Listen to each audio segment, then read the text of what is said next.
আসসালামু আলাইকুম। আজকে আপনাদেরকে দেখাবো বিকাশ এজেন্ট থেকে কিভাবে B2B করবেন ব্যাংকের মাধ্যমে। B2B রিসিভ ব্যাংক দেখছেন, B2B রিসিভ ব্যাংক। তারপরে হচ্ছে আপনার B2B সেন্ড ব্যাংক। এটা হচ্ছে আপনার বিকাশ এজেন্ট থেকে ব্যাংকে টাকা ঢুকাবেন। তারপর হচ্ছে ব্যাংকে যদি টাকা থাকে আপনি বিকাশ এজেন্টে টাকা নিয়ে আসবেন। যারা অ্যাভেলেবেল লেনদেন করেন,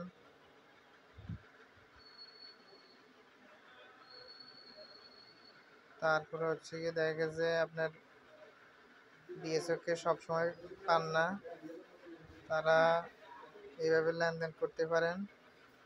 বা যারা বেশি লেনদেন করেন তারা ব্যাংকে টাকা থাকলে যে কোনো সময় লাগলে লোডের জন্য টাকা নিতে পারেন। দেখা গেছে রাত্রে নিতে পারেন, বিকেলে নিতে পারেন, 24 ঘন্টা আপনি নিতে পারেন। তবে অন্য টাইমে না নেওয়াটাই ভালো, 10টা-11টার পরে না নেওয়াটাই ভালো। কারণ হচ্ছে গিয়ে বিকাশে এত রাত্রে লেনদেন করা সঠিক না, ভালো না।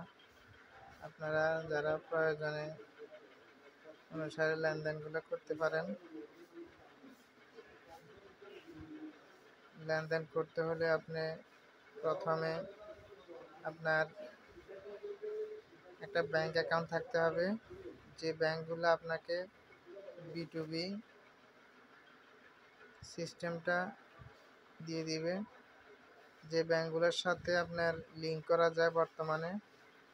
এটা হচ্ছে BRAC bank, Dhaka bank, eastern bank, Jamuna bank, mercantile bank, mutual trust bank, NCC bank, prime bank, south east bank PLC, city bank.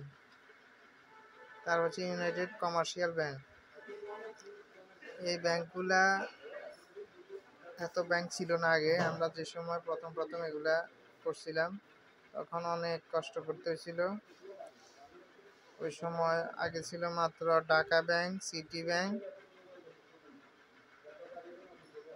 Mutual trust bank, এই 3টে ব্যাংক আগে ছিল। ওই সময় আমরা অ্যাভেলেবেল লেনদেন করতে পারি না, লিঙ্ক করতে অনেক কষ্ট হয়েছিল। ব্যাংকে অ্যাকাউন্ট করার পরে অ্যাকাউন্ট নাম্বারটা আমার ডিএসওকে দিছিলাম বিকাশ এজেন্টের কাছে। এরা ওইটা লিঙ্ক করার জন্য টাকা পাঠাইছিল। এখন এরকম সমস্যা আছে কিনা, এরপর দেওয়ার পরে অনেক দিন লাগছে, প্রায় 1-2 মাস 3 মাসও লাগছে লিঙ্ক হইতে। কিন্তু এরপরে আমি আরও কয়েকটা ব্যাংকে B2B করার জন্য আরও কয়েকটা ব্যাংকে লেনদেন করছিলাম, লিঙ্ক করার জন্য অ্যাকাউন্ট করছিলাম।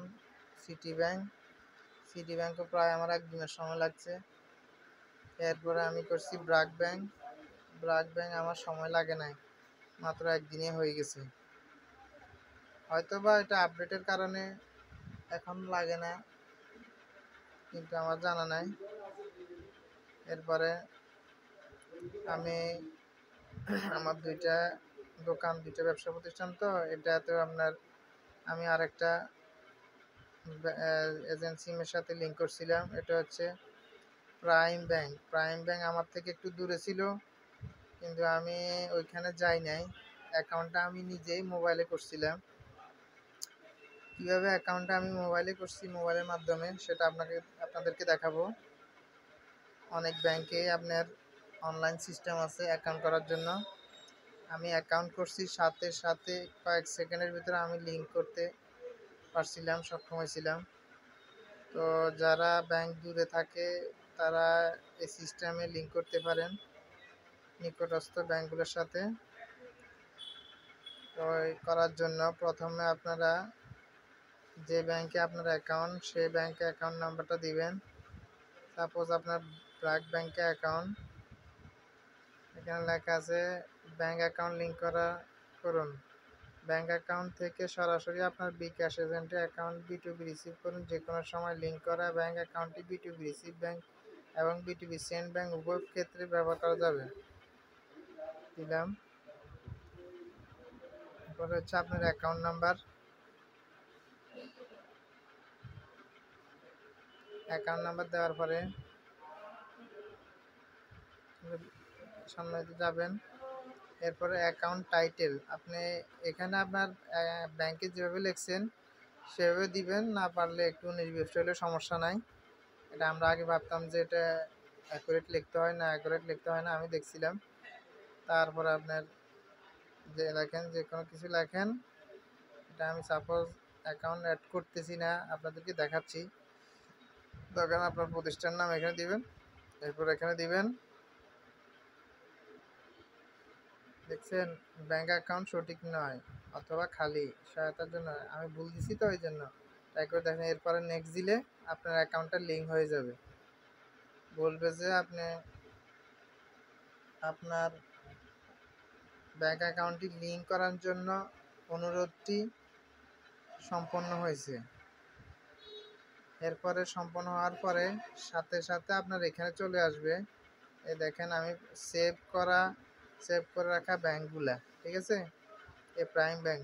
যদি আপনার হয় তাহলে কয়েক সেকেন্ডের ভিতরে আপনার এখানে সেভের অপশনে চলে আসবে। আর যদি কয়েক সেকেন্ডের ভিতরে না হয় তাহলে আসবে না, হয়তো বা অন্য কোনো প্রবলেম আছে। আপনি আপনার এজেন্টের ডিএসওর সাথে কথা বলতে পারেন, অথবা অন্য কোনো প্রবলেম থাকলে এটা ব্যাংকের সাথে কথা বলতে পারেন। অনেক সময় আপনার ব্যাংকের সাথে আপনার এজেন্টের সিস্টেমের সাথে মিল না থাকার কারণে হয়, অনেকগুলো কারণে হয়। আপনার অফিসে এগুলো জানাবেন, এরা আপনাকে অভিযোগ দিবে। না পারলে প্রয়োজনে আমাকে মেসেজ দিন, আমি বিস্তারিত যদি সম্ভব হয় আপনাদেরকে সহযোগিতা করব। আর